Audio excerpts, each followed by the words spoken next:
Vas-y, non, après toi, je t'en prie. Oh non, vas-y, passe, ça me fait plaisir, merci, c'est gentil. Alors, qu'est-ce que ça a donné avec le doyen? Je ne lui ai pas parlé. Pourquoi je perdrais mon temps si je peux pas rester dans cette fac? Ne dis pas ça, tu as toujours pu conserver ta place. Oui, mais cette fois, c'est différent, Maribel, parce que ma sœur n'a plus de travail. Je suis désolée, mais je suis sûre qu'elle en trouvera un meilleur. Ça m'étonnerait. Je vais devoir oublier tous mes rêves, parce que je n'ai pas un papa riche comme le tien. Je vous assure, mademoiselle, vous possédez toutes les qualités que nous recherchons. Ah, formidable. Alors, est-ce que vous me confiez la place? Pour l'instant, allons déjeuner ensemble et nous aviserons ensuite. Vous voulez dire que j'obtiendrai ce poste uniquement si j'accepte de sortir avec vous? Il y a beaucoup de candidates et il faut que je sois absolument sûr que vous soyez prête à coopérer et à subvenir à tous les besoins nécessaires. Si c'est à ce prix-là, vous n'avez qu'à la garder, votre place, espèce de vieux dégoûtant. Tu ne le trouves pas magnifique? Si, il est très beau. En revanche, tu sembles nettement moins heureuse que je ne l'espérais, chérie. Je suis heureuse. Et en même temps un peu nerveuse. Tu préférerais ne pas le voir? Bien sûr que non. Non, je meurs d'envie de voir Hector. Et que ce qui doit se passer se passe une fois pour toutes. Comment? C'est quand même plus facile de communiquer par Internet qu'en face d'une personne, non? Je suis ravi que tu penses ainsi, ma princesse. Parce qu'il va falloir que tu pèses le pour et le contre pour savoir s'il te mérite.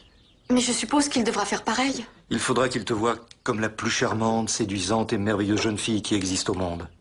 Parce que si ce n'est pas le cas, ça signifierait qu'il n'en vaut pas la peine. Et qu'il faut mettre fin à cette relation.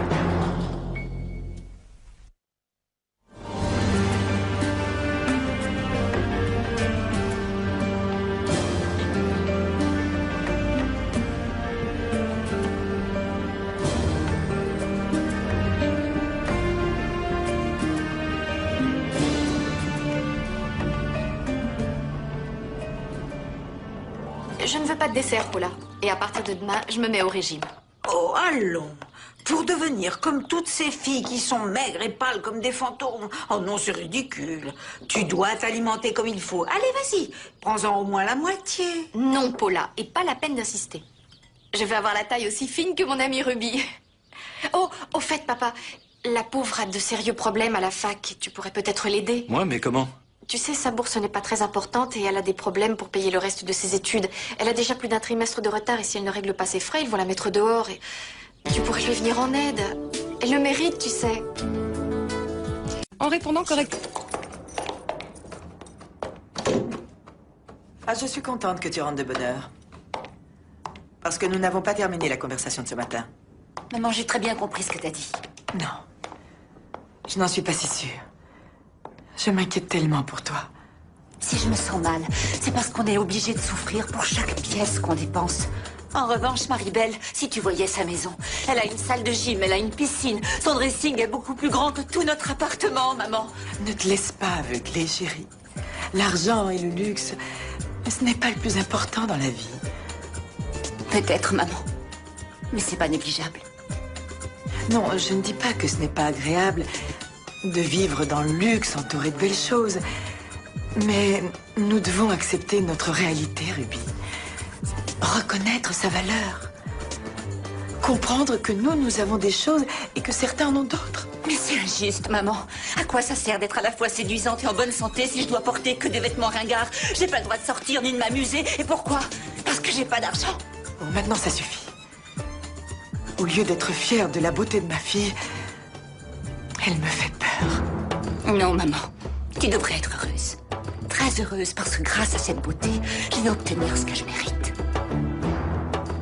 Tu crois que parce que tu es jolie, tu mérites de tout avoir? Non, Ruby.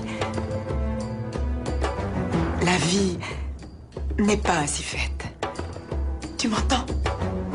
Tu ne dois pas convoiter ce qui appartient aux autres. Ah non, non.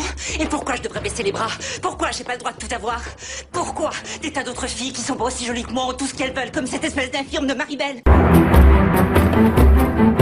Mujer de nadie, mujer de todos, mujer que mata. Mais comment tu peux dire pareille chose de ton amie? Je ne fais que dire la vérité. Maribel est infirme. Mais tu te rends compte de la manière dont tu dis ça, chérie? Cette jeune fille t'a offert son amitié. Et elle partage ce qu'elle est avec toi. Non, maman. Elle ne fait que me donner des miettes, c'est tout. Pourquoi j'ai pas un père multimillionnaire comme elle? Ton père n'était pas riche. Mais il nous a donné son amour, sa protection. Mais ça ne nous a rien rapporté du tout. Arrête-toi!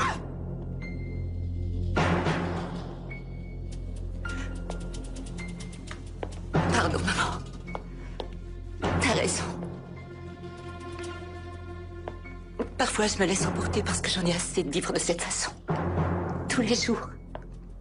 De voir comment Christina et toi, vous vous tuez au travail. Pour toucher des salaires de misère. Mais ma chérie, pour nous, ça en vaut la peine. Parce que nous espérons que grâce à tes études, tu pourras faire une grande carrière, que tu iras très loin dans la vie grâce à tes propres efforts, que tu réaliseras tous tes rêves. Et je suis certaine que tu y arriveras.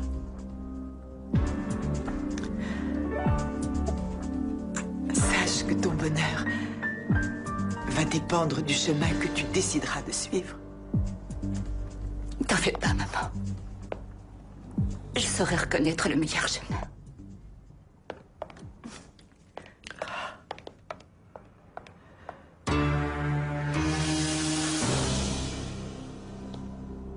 À ce soir, ma princesse.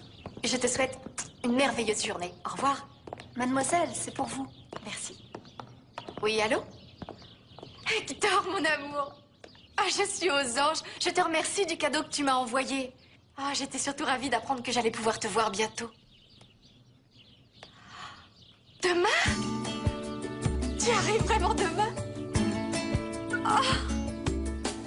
Et dans la seule boîte où j'avais réellement les qualifications requises, le patron voulait absolument m'emmener déjeuner. Il m'a envoyé balader. Pourquoi? Parce que je l'ai vu venir. Au début, ils t'invitent à déjeuner et après, tu dois coucher avec eux. Oui, mais tout dépend de la manière dont tu t'y prends. Moi, je leur ai obligé à m'inviter dans l'endroit le plus cher et après, je leur ai laissé en plan sous prétexte qu'ils ne proposaient pas de me payer assez. Tu ne sais pas ce que tu racontes. Oh si, au contraire. Il va falloir te réveiller parce que tu dois vite trouver un autre emploi. J'ai pas pu passer un examen aujourd'hui. Et si j'ai pas de quoi payer, ils vont me virer de l'université. Je le sais, Ruby. C'est pour ça que je veux te parler, justement. Pour envisager la possibilité de te faire terminer tes études dans une université publique. Quoi? Ah, tu plaisantes? Tu me vois dans une fac publique, moi? On n'a pas le choix. Si tu veux continuer à étudier, ce sera la seule façon de le faire.